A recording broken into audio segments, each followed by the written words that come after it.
Hey everybody, what's up and welcome back to today's video guys. And today guys, I will be showing you how to add custom CSS to your website in Webflow.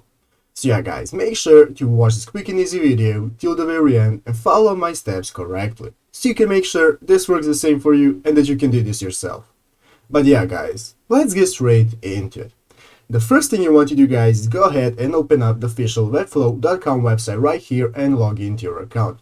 After logging into your account guys, you'll be greeted by this main page right here where you can see all of the options that you can access in Webflow.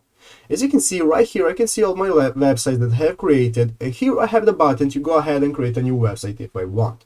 But for today's video guys, I'm going to be going ahead and using this website I have already created called YouTube Tutorials. So I'm going to go ahead and open the site up by clicking on it right here and clicking on Open Designer, and now this will open up the website and the page.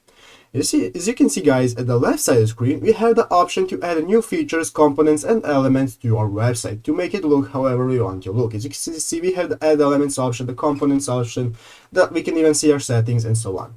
And at the right side of the screen, we have the option to style those elements that we added to our website. We have the style option right here, we have our element settings and so on. So yeah guys, let's go ahead and look at the left side of the screen.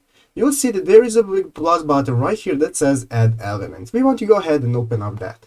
Now guys, you can see that in the add elements option, you can add multiple elements to your site, such as sections. You can add images, videos, link blocks and so on.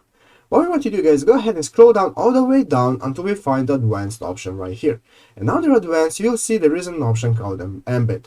And this is the option we will be wanting to use if we want to add custom CSS. As you can see here currently guys, I need an upgraded plan to be able to use embed. I currently do not have an upgraded plan and I'm on the basic plan. But if you want to add custom CSS, all you have to do is just click on embed, and this will add the embed element to your website where you will be able to go ahead and write out your code that you want to add to the website. But currently I cannot show you that guys because I do not have an upgraded plan.